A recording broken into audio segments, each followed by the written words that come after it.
Hello दोस्तों, कैसे हैं आप सभी लोग। आई होप कि आप लोग अच्छे होंगे। तो देखिए स्टूडेंट्स, हम लोगों ने प्रॉब्लम सेट 7 को स्टार्ट किया है, जिसमें हमारा जो क्वेश्चन नंबर 1 है ना, ऑलरेडी कंप्लीट हो चुका है हमारे लेक्चर नंबर 15 में। अब देखो ये कौन सा है, ये है हमारा लेक्चर नंबर 16, जिसमें हम क्या करने वाले हैं, प्रॉब्लम सेट 7 के ना कितने क्वेश्चन सॉल्व करेंगे, तो 2 से लेकर के 5 तक के क्वेश्चन को हम यहाँ पर सॉल्व करने वाले हैं। ठीक है, तो चलो फिर हम शुरू करें। क्वेश्चन नंबर 1 तो ऑलरेडी कंप्लीट हो चुका है, प्लेलिस्ट में जाकर के आप लोग उस वीडियो को देख लीजिएगा। तो देखिएगा, ये रहा आपका क्वेश्चन नंबर 2। ठीक है, तो इस टाइप के क्वेश्चन हमने प्रैक्टिस सेट के भी अंदर किए हुए हैं। तो आइए हम इसको समझते हैं कि इसमें क्या दिया है। देखो सबसे पहले तो ना मैं आप लोगों को ये बता दूं, फॉर्मूला हम लोगों के पास ये फॉर्मूला है ना, जैसे मैंने आप लोगों को बताया था। क्या बताया था स्टूडेंट, पहले आप सुन लो। ठीक है, पहले फॉर्मूला आपके दिमाग में क्लियर होना चाहिए, फिर आप क्वेश्चन समझ सकते हो। देखो जैसे कि इसको थोड़ा छोटा कर लेती हूँ। देखो यहाँ पर जो मीन है, मीन होता है ना, मीन निकालने का फॉर्मूला क्या होता है बताइए जरा। ये होता है फॉर्मूला कि सम ऑफ ऑल ऑब्जर्वेशंस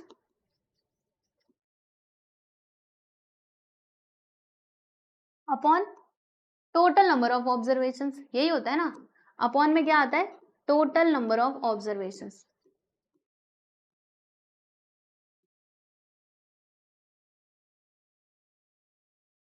ठीक है, अब देखो इसी फॉर्मूले से हमने एक और फॉर्मूला डिराइव किया था। कौन सा वाला, कि अगर मुझे बस ये सम ऑफ ऑल ऑब्जर्वेशंस निकालना है, तो मैं क्या करूंगी, ये जो टोटल नंबर ऑफ ऑब्जर्वेशंस है इसको इधर बुला लूंगी।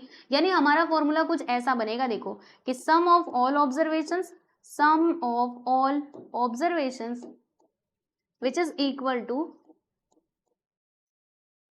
Mean into total number of observation. समझ आया कि नहीं। देखो हमने क्या किया, जैसे मान लो ऐसे होता ना कि a which is equal to m upon n। अब मान लो मुझे बस m का वैल्यू चाहिए, तो क्या करूंगी मैं, ये n को इधर बुला लूंगी। यानी कुछ ऐसा बनेगा m which is equal to a into n। यानी n को मैंने इस साइड बुला लिया। सेम चीज यहाँ पर मैं वही काम कर रही हूँ। देखो sum of all observation which is equal to mean आएगा, मीन इंटू इसको मैंने इधर बुला लिया, तो टोटल नंबर ऑफ ऑब्जर्वेशन हो जाएगा। यहाँ पे हम लिख देंगे टोटल नंबर ऑफ ऑब्जर्वेशन। ठीक है, टोटल नंबर ऑफ ऑब्जर्वेशंस। तो ये बहुत ही इंपॉर्टेंट फॉर्मूला है जो आप लोगों को ध्यान में रखना है, क्योंकि इसका यूज अभी हम इसी क्वेश्चन में करेंगे, और जो इसके आगे वाला क्वेश्चन है ना, उसमें भी हम इसका यूज करेंगे। इसीलिए मैंने सोचा कि पहले आपको फॉर्मूला ही बता दूं। ठीक है, ये फॉर्मूला बहुत इंपॉर्टेंट है, मैंने इसको एक बॉक्स में कर देती हूँ, लीजिए। चलिए अब इसको आप लोग देखते रहिएगा, इस पे आपकी नजर होनी चाहिए जब मैं ये क्वेश्चन कराऊंगी तब। तो देखो स्टूडेंट, अब यहाँ पर क्वेश्चन में क्या लिखा हुआ है पढ़ेंगे हम लोग बहुत अच्छे से। देखो यहाँ पे लिखा है कि the mean salary of 20 workers is 10,250 rupees. यानी कि आपके पास कितने वर्कर्स हैं, कितने वर्कर्स है, 20 वर्कर्स हैं, जिनका मीन सैलरी कितना होता है, 10,250। तो ये मीन है। ठीक है, आप समझो, ये टोटल सैलरी नहीं है, ये सभी का टोटल नहीं है, बल्कि ये क्या है, एवरेज इन्होंने निकाला हुआ है, यानी कि मीन। ओके, फिर आगे क्या है कि if the salary of office superintendent is added, मतलब अगर हम ऑफिस का जो सुपरिटेंडेंट है यानी जो मेन है, अगर हम उनके सैलरी को इसके अंदर ऐड कर देते हैं, तो फिर क्या होता है, जो इनका मेन है ना वो भी इंक्रीज होता है। कितने से इंक्रीज होता है, 750 रुपीज से इंक्रीज होता है। यानी पहले अगर मीन इतना था, और फिर मैंने क्या किया, जो ऑफिस के सुपरिटेंडेंट है उनकी सैलरी इसके अंदर ला करके मैंने ऐड कर दी, तो फिर क्या होगा, इनकी जो सैलरी है ना वो इंक्रीज हो जाएगी। कितनी इंक्रीज होगी, 750 रुपए से बढ़ जाएगी। ठीक है, तो फिर आपको बताना क्या है, find the salary of the office superintendent, यानी जो ऑफिस सुपरिटेंडेंट है ना, अब उनकी सैलरी आपको बतानी है। ठीक है स्टूडेंट, तो ये आप कैसे निकालोगे, सुनो मैं आपको ना एक छोटा सा एग्जांपल लेकर के समझाती हूँ कि हमें एक्चुअल में यहाँ पे क्या करना पड़ेगा। लेट अस सपोज दैट कि वी हैव ना 3 नंबर्स 1 2 एंड 3। ठीक है, 3 यहाँ पे 4 ले लो। चलो हमारे पास ये 3 नंबर्स है। ओके, फिर इसका आप टोटल निकाल लो, तो 2 1 कितना हो जाएगा, 3, 3 और 4 कितना हो जाएगा, 7। लो मैंने यहाँ पे 7 ले लिया। यानी कि ये 3 नंबर्स का, देखो ये 3 नंबर्स का टोटल कितना आता है, 7 नंबर आता है। अब मैंने क्या किया, यहाँ पे एक एक्स्ट्रा नंबर ले लिया जो मुझे नहीं मालूम क्या है, बस ऐसे ही मैंने ले लिया। मान लेते कि वो क्या है, x है। अब ये कुछ भी नंबर हो सकता है। ठीक है, और फिर उसके बाद तो देखो ये कितने नंबर्स अब बन चुके हैं, मैंने एक और नंबर इसके अंदर ऐड कर दिया, तो ये कितने नंबर्स बन चुके हैं, 4 नंबर्स बन चुके हैं। ठीक है, और 4 नंबर का टोटल मेरे पास है, तो इनका टोटल पता है कितना आता है, मैंने बोला कि इनका टोटल आता है कुल मिलाकर के 10। क्या बोला मैंने, देखो पहले ये 3 नंबर से 3 नंबर का टोटल कितना आया, 7 आया, और ये जो 4 नंबर मैंने किए, एक और नंबर अपनी तरफ से ऐड कर दिया, तो इनका टोटल कितना आता है 10। अब मैं आप लोगों से सवाल पूछती हूँ, मुझे बताओ कि ये जो x है ना, x का वैल्यू क्या होगा। तो x का वैल्यू आप कैसे निकालोगे, क्या करोगे, ये जो 3 नंबर का टोटल है ना, उसमें से आप 4 नंबर के टोटल को माइनस कर दोगे, तो 4 नंबर का टोटल कितना है 10। तो जब आप इसमें से 3 नंबर के टोटल यानी 7 को माइनस करोगे तो आपको समझ में आ जाएगा कि ये नंबर कितना था, ये नंबर था 3, ठीक है, तभी तो सभी का टोटल 10 आया था ना, समझे। यानी हमें करना क्या होता है, जैसे जो पहले से नंबर दिया हुआ था, जैसे 3 नंबर थे, है ना, फिर हमने एक एक्स्ट्रा नंबर लेकर के आए, एक एक्स्ट्रा नंबर मैंने ऐड किया ना, तो जो 4 नंबर का टोटल हुआ उसमें से 3 नंबर के टोटल को माइनस कर दो, then you will get the answer. तो सेम चीज आपको यहाँ पर भी करना है। सबसे पहले क्या करना पड़ेगा, 20 वर्कर्स का टोटल सैलरी निकालना पड़ेगा कि 20 वर्कर का टोटल सैलरी कितना है। फिर जब हमने ये ऑफिस के सुपरिटेंडेंट को ऐड कर दिया तो फिर कितने लोग हो जाते हैं, 21 लोग हो जाते हैं ना, पहले के 20 वर्कर, एक और हमने ऑफिस के सुपरिटेंडेंट को उसमें ऐड कर दिया, तो 21 जो वर्कर्स हो जाते हैं अब कुल मिला करके सुपरिटेंडेंट को ले करके, बराबर। तो इनका टोटल कितना होता है, इनके सैलरी का, पहले 20 वर्कर का, देखो 20 वर्कर का टोटल निकालोगे, फिर आप ये 21 जन का टोटल निकालोगे, और फिर क्या करोगे, ये जो 21 जन का टोटल है, 21 लोगों का जो टोटल है उसमें से 20 लोगों के टोटल को माइनस कर दोगे, और फिर आपको पता चल जाएगा कि सुपरिटेंडेंट की सैलरी कितनी थी, ठीक है। आइए अब हम इसको सॉल्व करना शुरू करते हैं। तो देखिएगा 20 वर्कर का जो मीन है वो कितना दिया है प्यारे बच्चों, इतना दिया है। लाओ मैं यहाँ पे जरा लिखूं, देखो ये 20 वर्कर्स हैं जिनका मीन कितना दिया है 10,000, देखो रुपीज 10,250, ठीक है, ये यहाँ पर अमाउंट दिया गया है, ये क्या है, दिस इज योर मीन। अब इस बात का ध्यान रखना, बराबर। तो अगर 20 वर्कर्स का मीन इतना है तो फिर इनका सम कितना हो जाएगा, तो यहाँ पे हम निकाल लेते हैं कि सम ऑफ ये सैलरी है ना, सम ऑफ सैलरी, रुको ऐसे लिख दो कि sum of the salary of, ठीक है, sum of the salary of 20 workers, बराबर। मतलब 20 वर्कर्स के सैलरी का सम कितना हो जाएगा, तो क्या करना पड़ेगा, फॉर्मूला क्या होता है प्यारे बच्चों सम निकालने का, mean into total number of observations. तो मीन इनका कितना है 10,250, इसमें हम किससे मल्टीप्लाई करेंगे बोलना जरा, तो टोटल नंबर ऑफ वर्कर्स कितने हैं 20 है ना, तो यहाँ पर आप लिख दोगे 20 और फिर इन दोनों का मल्टीप्लाई करके बताओ कितना आता है, करो। तो देखो ये 1 0 ये 1 0, तो डबल 0 तो पहले से आ ही गया, ठीक है, लीजिए। फिर 2 5 का क्या होता है 10, 10 का 0 1 आ गया, फिर 2 2 4 1 5 यहाँ पर आ गया, उसके बाद 2 0 0 और फिर 2 1 2, यानी कि 2,05,000 रुपए यहाँ पर आ चुके हैं। यानी कि सम ऑफ 20 वर्कर्स, मतलब जो 20 वर्कर्स है ना उनका सैलरी मिला करके कितना होता है, वो होता है हमारा 2,05,000 रुपए, ठीक है। ये देखो हमने 20 वर्कर्स का यहाँ पे टोटल निकाल लिया। अब उसके बाद हुआ क्या, जो ऑफिस के सुपरिटेंडेंट है ना उनके सैलरी को भी इनके सैलरी के अंदर ऐड कर दिया गया। तो यहाँ पे हम लिखते हैं कि salary of, since salary of office superintendent, salary of office superintendent है ना, ऑफिस सुपरिटेंडेंट,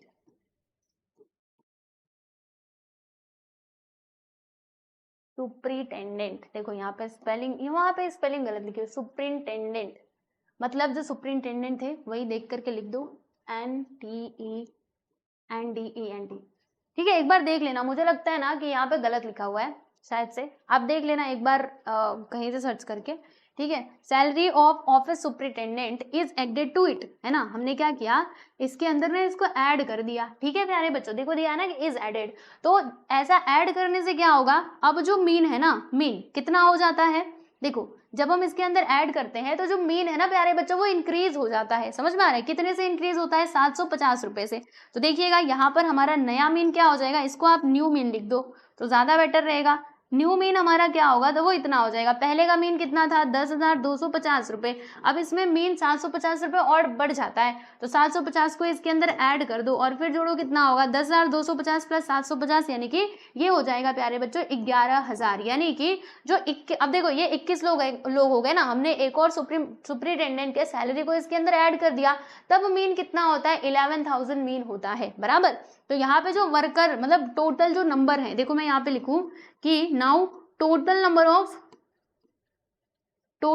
ऑफ पीपल, ठीक है, पीपल लिख देना क्योंकि लोग कितने हैं टोटल नंबर ऑफ पीपल, तो लोग कितने हो जाएंगे बताना जरा। पहले के ये 20 वर्कर्स थे, एक सुपरिटेंडेंट को ऐड कर दिया यानी कि 21। तो यहाँ पे आप समझिएगा ये जो 21 वर्कर्स है ना, इनका मीन कितना है, 11,000 मीन है। दिस इज योर मीन, ठीक है। तो अब देखो 21 लोगों का मीन हमारे पास है। अब हम इसका सम भी निकाल सकते हैं, है ना, क्योंकि सम ही निकालना पड़ेगा। मैंने आपको स्टार्टिंग में ही बता दिया था कि दोनों का सम पहले आपको निकालना पड़ेगा। तो अब मैं थोड़ा कलर बदल के आपको बताती हूँ। लीजिए मैंने कलर बदल लिया। यहाँ पे मैं क्या लिखूंगी कि therefore sum of salary of 20 workers and 1 superintendent, ठीक है। 20 वर्कर्स एंड एक जो सुपरिटेंडेंट है, बराबर, इनके सैलरी का जो सम है वो कितना हो जाएगा। तो देखो आपको क्या करना पड़ेगा, मैं अगर आपको बताऊं तो ये 21 लोग हैं और मीन कितना है 11,000। तो 11,000 लिखोगे इंटू 21। अब मल्टीप्लाई कर दो, ठीक है। आइए हम मल्टीप्लाई करते हैं। तो पहली बात तो ये है कि 3 टे 0 का 3 टे 0 आ जाएगा। लो 21 वन सा क्या होता है 21, इसका 1 2 आ गया। 21 वन सा 21 प्लस 2 करेंगे तो 23, यानी कि 2,31,000 रुपीज आ गया। 21 लोगों का सैलरी, देख रहे हो 21 लोगों के सैलरी का सम कितना आ गया 2,31,000। और ये जो 20 वर्कर्स थे इनके सैलरी का सम में कितना मिला था 2,05,000, ठीक है। यहाँ तक समझ में आया। अब देखो लास्ट में हमसे क्या पूछा था कि find the salary of the office superintendent, यानी जो ऑफिस के सुपरिटेंडेंट है उनका सैलरी हम लोगों को बताना है ना।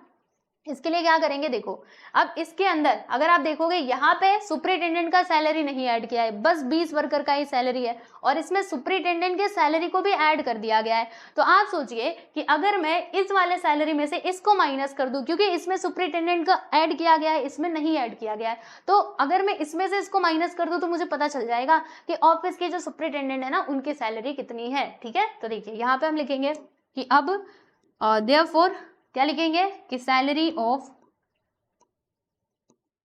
ऑफिस सुपरिटेंडेंट, यानी जो ऑफिस के सुपरिटेंडेंट है ना, सुपरिटेंडेंट, इनकी सैलरी, इसको निकालने का फॉर्मूला क्या बनेगा, ये बनेगा। हम क्या करेंगे, ये जो ये आया है यहाँ पे 21 लोगों का सैलरी, इसमें से उसको माइनस करेंगे। देखो 2,31,000 माइनस 2,05,000, इसको हम 2,05,000 को माइनस कर देंगे और हमें पता चल जाएगा कि इनकी कितनी सैलरी थी। माइनस करो, 0 0 0, 3 टे 0 आ गया। फिर 1 में से 5 तो जाने से रहा, इसने एक इसको दिया, 11 में से 5 गया तो 6 और 2 में 0 गया तो 2, यानी कि 26,000 रुपए आपका आ जाएगा आंसर, ठीक है प्यारे बच्चों, समझ में आया। यानी कि जो ऑफिस के सुपरिटेंडेंट थे ना उनकी सैलरी कितनी है 26,000 रुपए, ठीक है। तो ध्यान से समझो इसको। क्या किया हमने, एक बार फिर से मैं बता देती हूँ। देखो सबसे पहले हमने 20 वर्कर्स का टोटल सैलरी निकाला, ठीक है, और फिर मैंने 21 लोगों का सैलरी निकाला जिसमें सुपरिटेंडेंट भी एडेड थे। तो फिर मैंने क्या किया, 20 वर्कर का सैलरी उसको माइनस किया, किसमें से, जिसमें सुपरिटेंडेंट की सैलरी मिक्स थी यानी एडेड थी, उसको मैंने माइनस किया और फिर मुझे पता चल गया कि सुपरिटेंडेंट जी की सैलरी कितनी थी, ठीक है। समझ में आया आप सभी लोगों को। हाँ तो अच्छे से समझोगे। जो मैंने आपको वो एकदम स्टार्टिंग वाला ये एग्जाम्पल लेकर के बताया था ना, उससे समझोगे तो ये चीज आपको समझ में आ जाएगा कि यहाँ पे क्या हो रहा है। और अगर आप ये समझ गए हो तो अगला क्वेश्चन आप खुद ही कर सकते हो, लेकिन फिर भी मैं आपको बताऊंगी, ठीक है। हो जाने दो ये, ठीक, देख लीजिए इसको अच्छे से। यहाँ पर ये क्वेश्चन होता है समाप्त। Let's see the next question. ये देखिए ये आपका अगला सवाल। अब जैसे हमने उसको किया सेम तरीके से इसे भी सॉल्व करना है। थोड़ा सा मैं इसको बड़ा कर देती हूँ। देखो यहाँ पे क्या लिखा है कि द मीन ऑफ 9 नंबर्स। अब देखो वहां पे वर्कर्स दिए गए थे, यहाँ पे नंबर्स की बात की जा रही है। तो अब मैं जरा आपको लिख करके बताऊं। यहाँ पे हम लिखते हैं सॉल्यूशन, ठीक है। तो देखो प्यारे बच्चों 9 नंबर है, 9 नंबर का मीन कितना दिया है 77 दिया है। This is your mean. अच्छा फिर आगे क्या बोला कि जब हम इसमें क्या करते हैं ना, एक और नंबर को ऐड कर देते हैं तो फिर जो आपका मीन है ना वो भी इंक्रीज होता है बाई 5, यानी कि 5 से बढ़ जाता है। तो ये पहले 77 था, जब हम एक और नंबर इसके अंदर ऐड कर देंगे ना तो वो कितना हो जाएगा 77 प्लस 5 कर देना तो कितना होगा 82 होगा ना शायद से, बिल्कुल। तो हमें ना वो नंबर का पता लगाना है जो हमने ऐड किया, जो एक्स्ट्रा यहाँ पे ऐड किया गया था वो नंबर का हमें पता लगाना है। अब कैसे करेंगे, देखो 9 नंबर का टोटल, सुनो एकदम सिंपल। पहले हम 9 नंबर का टोटल निकालेंगे, फिर उसके बाद 10 नंबर का टोटल निकालेंगे और वो तो हमें आसानी से मिल जाएगा because we have the formula. कौन सा, मेन निकाल, वो वाला सम निकालने का, ठीक है। तो क्या बोला मैंने आपको, पहले 9 नंबर का टोटल निकालो, 10 नंबर का टोटल निकालो, फिर 10 नंबर के टोटल में से 9 नंबर के टोटल को माइनस कर देंगे और फिर हमें पता चल जाएगा कि कौन सा नंबर ऐसा था जो हमने एक्स्ट्रा अपनी तरफ से ऐड किया था, ठीक है। आइए फर्स्ट ऑफ ऑल ये जो फॉर्मूला है ना, ये मैं आपको इधर लेकर के चलती हूँ, फॉर्मूला सामने रहे तो नो टेंशन।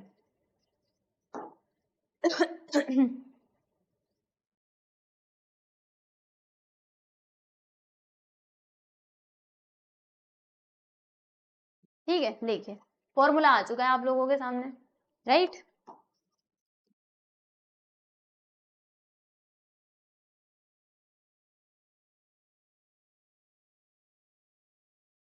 ठीक, देखो अब ध्यान से देखना, 9 नंबर का जो मीन है वो कितना दिया है, 77 दिया है। तो अगर मुझे सम ऑफ 9 नंबर्स निकालना है तो मैं निकाल सकती हूँ ना। यहाँ पे हम क्या लिखेंगे कि देयरफॉर सम ऑफ 9 नंबर्स, यानी कि 9 नंबर का सम कितना आ जाएगा। तो फॉर्मूला तो हमारे पास है सम निकालने का, बोलो mean into total number of observation. तो यहाँ पर मीन कितना दिया है, देखो 77, और नंबर ऑफ ऑब्जर्वेशन कितने, 9 मल्टीप्लाई करो, 9 7 का क्या कितना होता है, 9 7 का 63 होता है। ठीक है, 6 आ गया, 9 7 63 प्लस 6 करेंगे तो 69 हो जाएगा, सही बोला ना मैंने, यानी कि 693 यहाँ पर आ जाएगा। ओके, फिर आगे क्या लिखा है कि one more number is added to it. तो यहाँ पे हम लिखते हैं कि since one more number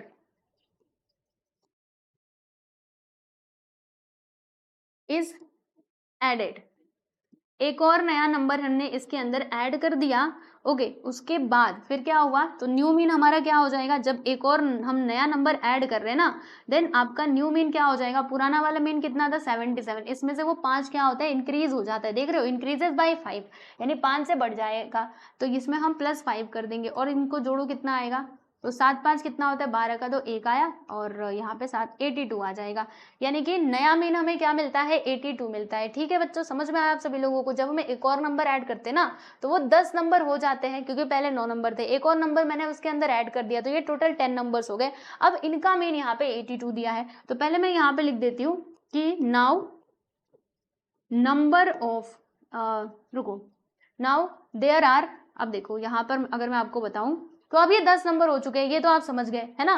total number of कितने, मतलब कितने नंबर सब हो चुके हैं, जब हमने एक और नंबर ऐड किया तो वो 10 नंबर हो चुके हैं, बराबर। अब देखो ये 10 नंबर का, अब सुनना, 10 नंबर का जो मीन है वो कितना आया है, 82, दिस इज योर मीन, समझ में आ रहा है।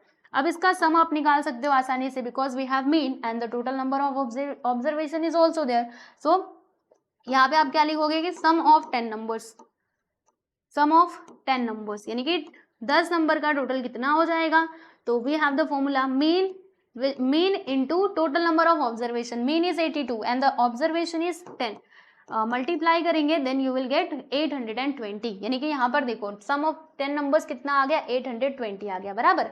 अब देखो यहाँ पर ध्यान से, हमारे पास सम ऑफ 9 नंबर्स भी है, सम ऑफ 10 नंबर्स भी है, तो हमें क्या बताना था, वो जो एक्स्ट्रा नंबर हम लेकर के आए थे ना, वो हमें बताना था। आप सोचो ना, आपके पास ये कितने नंबर्स हैं, टोटल 9 नंबर्स हैं, और इसका टोटल कितना आता है, 693 आता है। फिर हमने एक और एक्स्ट्रा नंबर इसके अंदर ऐड कर दिया, और फिर यहाँ से यहाँ तक मिला करके इन नंबर्स का टोटल आता है 820। अब आपसे पूछा कि ये जो एक्स्ट्रा नंबर ऐड किया वो बताओ, तो कैसे बताओगे, ये जो पूरा है, पूरा के पूरा, इसमें से इतना हिस्सा यानी 9 नंबर्स का टोटल माइनस कर दोगे, आपको पता चल जाएगा कि ये कितना था, समझे। तो हमें क्या करना है, इसमें से इसको माइनस कर देना है। तो अब हम यहाँ पे लिखते हैं कि देयरफॉर रिक्वायर्ड नंबर, यानी जो वो 10वां नंबर था वो क्या होगा, देखो required number would be, formula यहाँ पर क्या बनेगा, चलो जरा फॉर्मूला बनाए। तो यहाँ पे देखो हम क्या करेंगे, अरे आओ, ये देखो यहाँ पे हम लिखेंगे कि सम ऑफ 9 नंबर, 9 नंबर नहीं 10 नंबर, माइनस, इसमें से हम माइनस करेंगे सम ऑफ 9 नंबर्स को।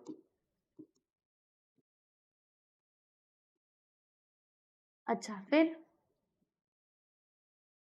अब यहाँ पे लिख दो ना, सम ऑफ 10 नंबर्स कितना है 820, और 9 नंबर्स कितना है 693, माइनस करो फटाफट से, 10 में से 3 गया तो 7, और ये देखो 11 में से 9 गया तो 2, और यहाँ पे 127 आ जाएगा। ठीक है, तो वो नंबर कौन सा था प्यारे दोस्तों, वो था हमारा 127। ठीक है, चलिए देख लीजिए इसको। यहाँ पर ये क्वेश्चन भी होता है समाप्त, हमें वही नंबर बताना था, रिक्वायर्ड नंबर हमने बता दिया, और इस प्रकार से आपका ये जो क्वेश्चन है ये होता है कंप्लीट, यानी थर्ड क्वेश्चन भी कंप्लीट हुआ। आप लोग देख लो, मैं यहाँ पर आपको कितने क्वेश्चंस करवाने वाली थी, 5 क्वेश्चंस करवाने वाली थी ना, देखो जिसमें से 2 क्वेश्चंस हम सॉल्व कर चुके हैं। आप देखिएगा, देखिए 5 क्वेश्चंस हमें करने थे, 2 तो हो गए, दूसरा और तीसरा। अब हम बात करते हैं यहाँ पे क्वेश्चन नंबर 4 की। ठीक है, तो ये सारा डेटा आपको यहाँ पर दिया गया है। अब आपको इधर करना क्या है, अगर मैं आप लोगों से बताऊं तो हमें ना यहाँ पर सुनो अच्छे से क्वेश्चन पढ़ो। यहाँ पे क्या लिखा है कि इधर टेम्परेचर दिया गया है किसी सिटी का डिग्री सेल्सियस में, ठीक है।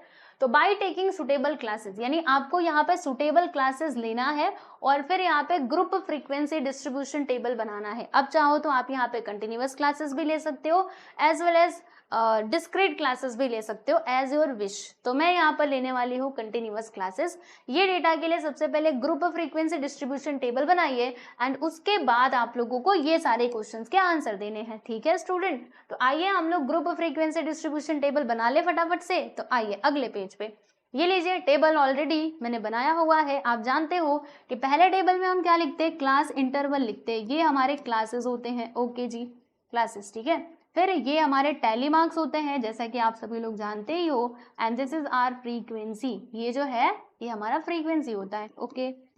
लो लिख दिया फ्रीक्वेंसी, ठीक है। अच्छा, अब उसके बाद से क्या करना है, उसके बाद से आपको जो क्लास इंटरवल है वो डिसाइड करना पड़ेगा ना कि यहाँ पे क्लास इंटरवल क्या लिया जाए, कितने का डिफरेंस लिया जाए। तो ये मतलब ये डिसाइड करने के लिए आप सबसे पहले इसको देखोगे कि इसमें सबसे छोटा नंबर कौन सा है, विच one is the smallest number in this data. So smallest number in this data is I think so 28.1, right? अब 20 देखो 28.1 से छोटा मुझे कुछ दिख नहीं रहा, आप देख लो अच्छे से, दिख रहा है क्या, नहीं। तो यहाँ से हमें इतनी बात तो समझ में आ गई कि ये 20 से शुरू होगा। अब कहाँ तक जाएगा ये आपको चेक करना पड़ेगा। तो which one is the highest number in this data, तो highest number in this data is 35 दिख रहा है। 35 से बड़ा कुछ है, सोचो सोचो सोचो, अच्छे से देखोगे पता चलेगा। देखो यहाँ पे 36 है, ओके। 36 से बड़ा 36 से बड़ा, मतलब ये 36 तक जा रहा है, राइट। 37 तो नहीं दिख रहा, तो हमें यहाँ पर 28 से लगा के 36 से बड़ा दिख रहा है ना, मतलब 37 तक जाना पड़ेगा। 38 तो कहीं पे दिखा नहीं, 28 से 36 पे जाना है। तो हमें कितने, हमारा जो क्लास रहेगा वो कैसे लेना चाहिए, सोचो सोचो। 28, चलो दो का गैप ले लेते हैं, 20, 30, 32 और ऐसे करके पूरा हम 36 तक पहुंच ही जाएंगे, है ना। तो यही वाला लेना सबसे सुटेबल होगा। आओ यहाँ पे लेते हैं 28 to 30, 30 से 32, फिर ये 32 से 34 और ये आपका 34 से 36 और लास्ट में आ जाएगा 36 से 38। बस ऐसे करके ले लेना, ठीक है स्टूडेंट, समझ में आया। हाँ, अब उसके बाद हम क्या करेंगे, देखिएगा यहाँ पर हम एक काम करेंगे, क्या करेंगे, इसको मैं थोड़ा सा पतला करने वाली हूँ। अभी हम टैली मार्क्स बनाएंगे जल्दी जल्दी क्वेश्चन में देख देख करके। यहाँ पे देखिए 29.2, तो ये कहाँ पर जाएगा, ये हमारा 28 और 30 के बीच में आएगा, राइट। तो यहाँ पे हम एक लाइन खींच देंगे, फिर 29 हमारा इसमें जाएगा, 28.1 ये भी इस मतलब इसी में आएगा, 28.5 भी यहीं पर आएगा और 32.9 कहाँ पे जाएगा, 32.9 बोला है यानी कि इसमें आएगा। और 29.2 अगर आप देखोगे ना तो 29.2 यहाँ पर आ जाएगा। 34.2 की अगर मैं बात करूँ तो ये 34 to 36 के बीच में आएगा। 36.8 अगर आप देखना चाहोगे तो 36.8 हमारा यहाँ पर कहीं पर आएगा। और ये जो 32 है ना, 32 इसमें आएगा या फिर इसमें आएगा, बोलो जल्दी से, कहाँ पर आएगा, तो इसमें आएगा, समझे। क्योंकि मैंने आपको बताया था इसमें अगर ये वाली क्लास में आप देखोगे तो 32 के जो भी कम नंबर्स रहेंगे वो इसमें जाएंगे, समझे। और 32 या फिर उसके आगे ये यहाँ पर आएगा।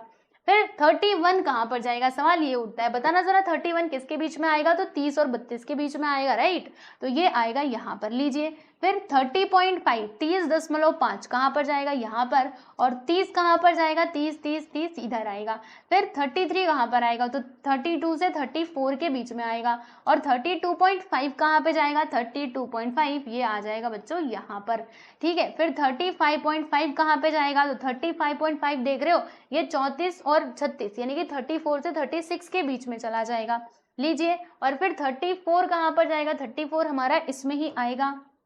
और ये 32.9 इसमें आएगा, लो खींच दिया मैंने लाइन। 31.5 यहाँ पर आएगा और 30.3 ध्यान से देखो वो आएगा इसमें, अच्छा। फिर 31.4 ये देखो 31.4 जाएगा यहाँ पर, देख रहे हो। उसके बाद 30.3 कहाँ पे आएगा, तो वो भी हमारा इसमें ही आएगा। और 34.7 यानी कि इसमें आ जाएगा। और 35 किस में जाएगा, सोचिए जल्दी से, तो 35 हमारा इसमें आएगा ना, 34 और 36 के बीच में ऐसे, ठीक। और 32.5 जाएगा आप लोगों का 32.5, वो एक मिनट रुको 32.5 बोला है, यानी कि 32 के आगे जाएगा। देख रहे हो, कंफ्यूजन करने के लिए इसमें मैं लिखने वाली थी, बट 32.5 तो आएगा यहाँ पर, ध्यान से देख करके करना है। 33.5, अब 33.5 इसमें आएगा, समझे। फिर 29 हमारा जाएगा यहाँ पर, और 29.5 इधर आएगा। उसके बाद 29.9 इसी में आएगा, है ना, 30 से कम तो है। फिर 33 इसमें आएगा लो, और 30.2 आएगा यहाँ पर, समझे। तो ये हो गया हमारा टैली मार्क्स। अब उसके बाद फ्रीक्वेंसी लिखने की बारी आ गई। आइए फ्रीक्वेंसी लिखें। इसकी फ्रीक्वेंसी 8, इसकी भी फ्रीक्वेंसी 8, इसकी भी फ्रीक्वेंसी 8, और इसकी फ्रीक्वेंसी आ गई 5, इसके आगे 1, ठीक है। अब इसका टोटल करके बताना जरा कितना आता है। नाउ द टोटल इज, यानी कि n कितना हो जाएगा, तो 8 8 16, 16 और 8 24, 24 5 29, 31, ठीक है। टोटल 30 ही थे ना, 30 ही बच्चे तो थे। 30 टेम्परेचर ये 30 का ही दिया था। अच्छा यहाँ पे टोटल नहीं दिया, बट इसका टोटल जो है वो 30 ही आएगा। अब देख लेना जोड़ करके अच्छे से, 8 8 24, 24 और 5 29, ठीक है। तो ये हमने निकाल लिया। हमें सबसे पहले क्या करना था, अच्छे से यहाँ पे ग्रुप फ्रीक्वेंसी डिस्ट्रीब्यूशन टेबल बनाना था, जो हमने बना दिया है, आप लोग देख सकते हैं। अब उसके बाद आपको क्या करना है, ये टेबल देखते जाना है, और यहाँ पे ना कुछ क्वेश्चंस दिए गए जिनके आंसर आप लोगों को बताने हैं। तो आइए मैं आपको इन क्वेश्चंस के आंसर बता दूं। क्या लिखा है कि for how many days the maximum temperature was less than 34 degree Celsius, यानी कितने दिनों तक मतलब कितने दिनों तक जो टेम्परेचर था 34 डिग्री सेल्सियस से कम बना रहा। 34 डिग्री सेल्सियस से कम की बात की जा रही है। तो 34 डिग्री सेल्सियस से कम, यानी कि आपको कौन सा क्लास देखना पड़ेगा, सोचो जल्दी से। 34 डिग्री सेल्सियस से कम, तो अगर मैं ये वाले क्लास की बात करूं तो इसमें क्या, देखो अगर मैं इसकी बात करूं तो इसमें क्या होता है 34 डिग्री सेल्सियस या फिर 36 से कम, 34 या फिर 36 से कम, वो तो ये वाली क्लास में आ जाएगा, राइट। हमसे क्या बोला था 34 डिग्री सेल्सियस से कम, तो 34 डिग्री सेल्सियस से कम यानी ये क्लास हमें बता रहा है ना। 34 डिग्री सेल्सियस से कम वाले जो भी नंबर्स रहेंगे वो सारे के सारे इस वाले क्लास में आए थे, राइट।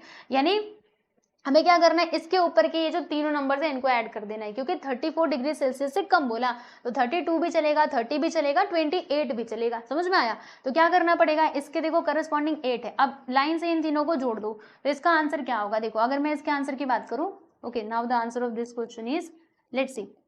तो 8 + 8 + 8 करोगे, क्योंकि सबके सब 8 8 थे ना। देखो इन सभी को जोड़ो, कितना आएगा 24। तो यहाँ पे आप लिख दोगे 24 डेज, मतलब 24 दिन ऐसे रहे। यहाँ पे लिख देना कि for 24 days the maximum temperature was less than 34 degree Celsius, ठीक है। तो इसकी जगह पे आप ये लिख लेना 24 डेज, समझ में आया, लिख लोगे ना। अब इतना तो आप कर सकते हो।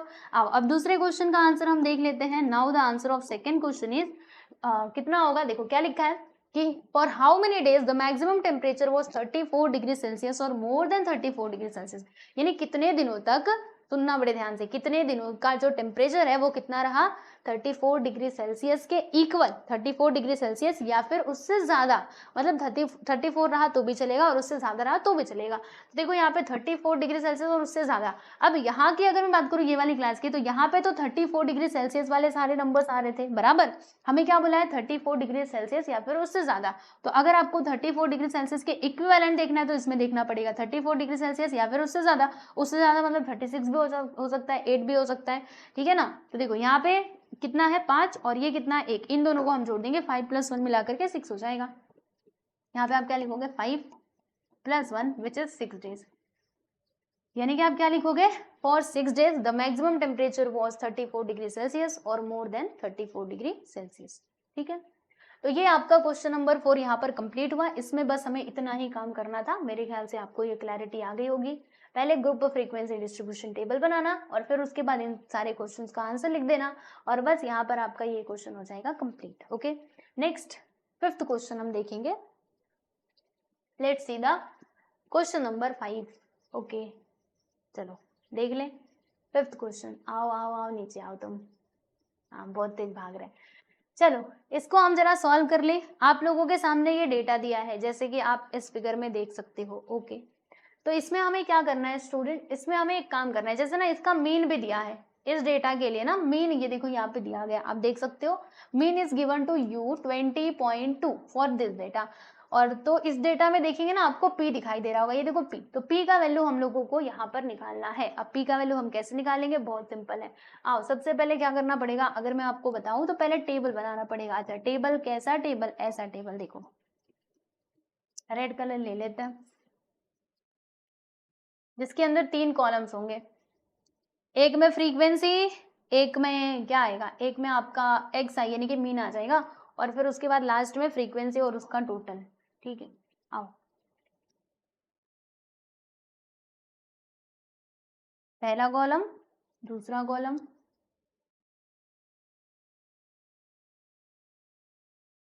और ये आपका तीसरा कॉलम। थोड़ा ये छोटा कर देते हैं,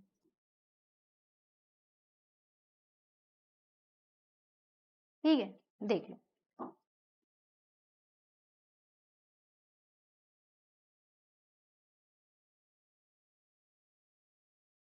फिर यहाँ पर ऊपर से एक ऐसा बना देते हैं।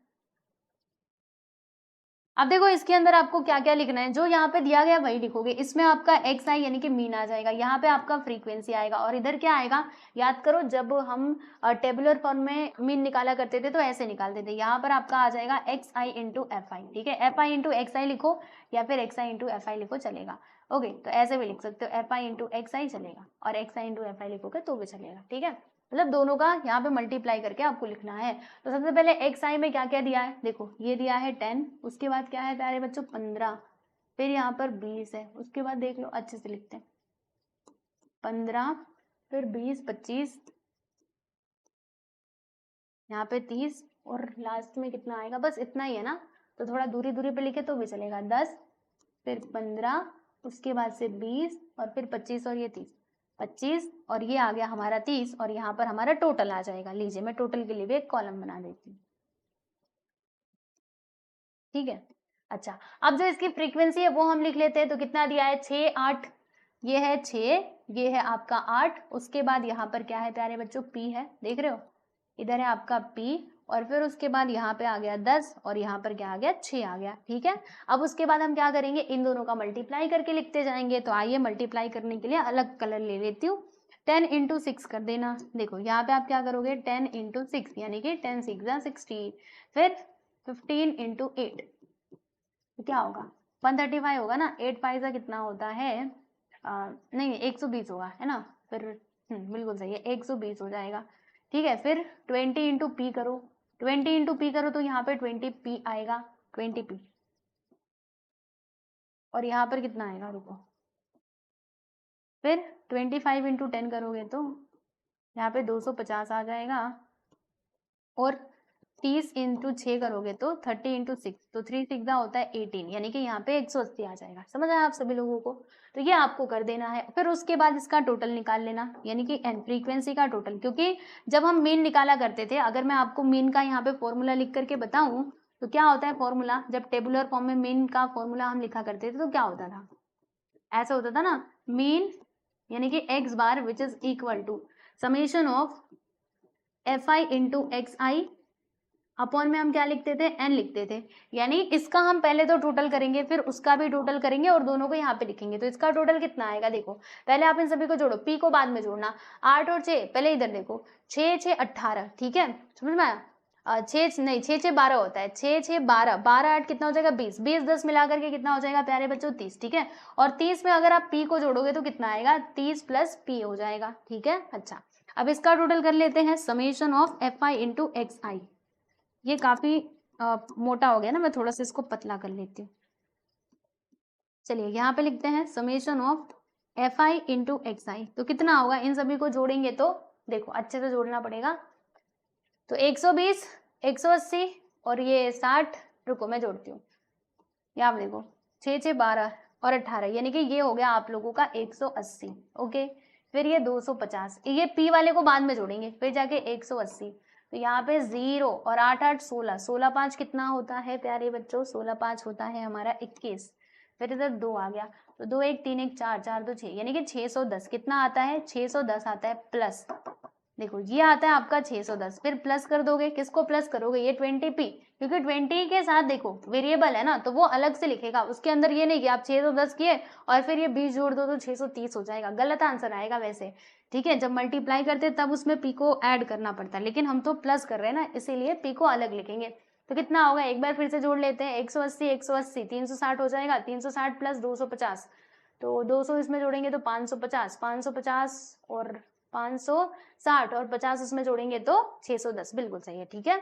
चलो अब उसके बाद हम क्या करेंगे, ये टेबल से हमें दो चीजें मिली हैं, यहाँ पे मैं लिख देती हूँ, अब इसका जो निब है इसको मैं बड़ा कर लूँ, आओ यहाँ पे हम लिखेंगे फ्रॉम द टेबल, ठीक है। तो टेबल से हमें कौन कौन सी चीजें मिली है, एक तो हमें summation of fi into xi मिला है, जो हमें इसमें पुट करना होता है, वो कितना मिला है, वो मिला है आपको 610 plus 20p and the n is 30 plus p, ठीक है। अब मीन निकालने का फॉर्मूला ये होता है जो आप लोगों के सामने लिखा हुआ है। अब हम क्या करेंगे प्यारे बच्चों, मीन निकालेंगे, और अगर आप अपने क्वेश्चन में मीन निकालेंगे, इसके अंदर वैल्यू पुट करेंगे। तो अगर आप क्वेश्चन में देखोगे तो mean given to you, mean कितना दिया है 20.2, तो इस मीन की जगह पे हम क्या लिखेंगे 20.2 लिखेंगे, बराबर। और फिर ये fi इंटू xi की जगह पे हम क्या लिखेंगे 610 प्लस 20p, और n की जगह पे हम क्या लिखेंगे प्यारे बच्चों, n की जगह पे हम लिख देंगे 30, अरे रुको 30 प्लस p, यहाँ पे हम लिख देंगे 30 प्लस p, और फिर उसके बाद क्या आएगा, उसके बाद देखो यहाँ पे इसको अब सॉल्व करना है और क्या करना है, ये तो आप कर ही सकते हो, है ना। देखो इसको हम इधर बुला लेंगे, तो इधर है 20.2, बड़े ध्यान से देखना, इसको मैंने इधर बुलाया तो ये इधर डिवाइड में है, जब इस साइड आएगा तो मल्टीप्लाई में हो जाएगा, इस प्रकार से, है ना। और इधर तो जो है वो वही रहेगा 610 प्लस 20p। चलो भैया यहाँ तक समझ में आ गया, आगे का बताओ। अब 20 का मल्टीप्लाई इसमें करना, तो 20.2 का मल्टीप्लाई इस पूरे ब्रैकेट में करना, यानी 30 में भी करेंगे एज वेल एज ये p में भी करेंगे। तो पहले हम 30 में कर लेते हैं, तो देखो 3 2 सा क्या होता है 6, 3 0 सा 0, 3 2 सा 6, ये वाला 0 इसके पास, पॉइंट कहाँ पे लगाएंगे, पीछे से एक नंबर के बाद, क्योंकि पीछे से एक नंबर के बाद पॉइंट है, यहाँ पे आ गया पॉइंट, प्लस फिर 20.2 का मल्टीप्लाई p में करोगे तो यहाँ पे आएगा 20.2p which is equal to यहाँ पे 610 प्लस 20p। अब आपको क्या करना है, जो लाइक टर्म्स है यानी जो p वाले हैं उनको एक साथ ले लो, और जो बिना p वाले हैं यानी कि जिनके पास नंबर नहीं है कुछ, उसको एक साथ ले लो। तो ये जो 20.2 है ना p, इसको हम इधर ही रहने देते हैं, 20p को इधर बुला लेते हैं, इधर आने के बाद ये माइनस में हो जाएगा क्योंकि वो उधर प्लस में था। 610 को ऐसे ही रहने दो, ये जो 606.0 है उधर जाएगा तो माइनस में हो जाएगा 606। आप बोलेंगे पॉइंट के बाद 0, इसको क्यों नहीं लिखा, अरे पॉइंट के बाद 0 मतलब उसका कुछ मीनिंग नहीं होता है, तो नहीं लिखोगे तो भी चलेगा। अब आप माइनस कर दो, थोड़ा सा ये लेंदी जाने वाला है कैलकुलेशन, आओ मैं माइनस करके अगर आपको बताऊं तो 20.2 में से आप सोचिए कि 20.2 में से अगर आप 20 को माइनस करते हो देन आंसर कितना मिलेगा, यहाँ पे पॉइंट लगा करके 0 बढ़ा लो, तो 2 में 0 गया तो 2 आएगा, यहाँ पे देखो 0 0 बराबर, यानी कि यहाँ पे कितना आएगा 0.2 और इधर p which is equal to 610 में से 606 को माइनस करो, कितना आएगा बोलो 4 आएगा, माइनस करके देखो ना 610 में से 606 को माइनस करो तो 4 आएगा। अब 0.2 को उस साइड भेज दो तो क्या होगा, देखो इसके आगे का मैं आपको ऐसे बताती हूँ, यहाँ पे 4 है, 0.2 को उस साइड लेकर के जाओ तो ये उधर जाने के बाद डिवीजन में हो जाएगा। अच्छा अब हमें क्या करना है, पॉइंट को हटाना है, पॉइंट हटाने के लिए इसमें ना 10 से मल्टीप्लाई करना पड़ेगा। तो अगर आपने नीचे 10 से मल्टीप्लाई किया तो ऊपर भी कर दो, ऊपर करने से यहाँ पे 40 हो जाएगा, अब यहाँ पे करने से 2 जो पॉइंट है वो गायब हो जाएगा। अब इसको काटो तो 2 1 से 2, 2 2 से 4 यानी कि 20 आ जाएगा। मतलब कहने का क्या है, यहाँ पे आपको p का वैल्यू मिलता है 20 and this is your correct answer. हमसे पूछा था find the value of p, तो हमने यहाँ पे वैल्यू ऑफ p बता दिया, आप देख सकते हो ये है आपका फाइनल आंसर, ठीक है। थोड़ा कैलकुलेशन लंबा हो गया तो इसे आपको मेनली समझना है, बाकी टेबल तो आप समझ गए होंगे, मेन चीज क्या है ये कैलकुलेशन। बच्चों को यही नहीं समझ में आता ये ट्रांसफर कैसे हो रहा है, इधर का उधर उधर का इधर कैसे कर रहे हो, तो ऐसे ही कर रही हूँ, ठीक है। बेसिक अगर क्लियर रहेगा ना तो सारी चीजों में क्लैरिटी आएगी, ठीक है, समझ आया। तो आप लोग देख लो ये क्वेश्चन भी यहाँ पे होता है समाप्त। तो देखिए हमने ना इसके ये सारे क्वेश्चंस कर लिए हैं, जितने मैंने बोले थे कि 2 से लेकर के 5 तक के क्वेश्चन सॉल्व कर लिए हैं। अब उसके बाद आपका आएगा कौन सा क्वेश्चन आएगा, तो 7 6 7 और 8, ठीक है, मेरे ख्याल से 8 क्वेश्चन है। हाँ तो जो तीनों क्वेश्चन अभी बचे हुए हैं 6वां 7वां और 8वां, उनको हम करेंगे हमारे अगले वीडियो में, क्योंकि अभी बताने लगे ये वीडियो काफ़ी लंबा चला जाएगा।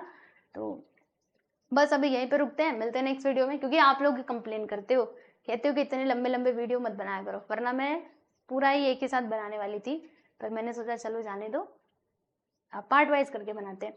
ठीक है, चलिए, तो ये वीडियो आपको कैसा लगा बताना ज़रूर कमेंट सेक्शन में। और पीडीएफ के लिए मैंने आपको बताया ही है, टेलीग्राम चैनल से जुड़ जाओ, पीडीएफ मिल जाएगा। ऑलरेडी बहुत सारे बच्चे जुड़े हुए हैं, है ना, जो पीडीएफ डाउनलोड करते हैं और पढ़ते हैं। हमारे ऐप में भी इसके पीडीएफ आपको अवेलेबल हो जाएगी। ठीक है स्टूडेंट, चलिए तो आज के लिए इतना ही। ओके, सब लोग अपना ध्यान रखिए, सभी को नमस्ते।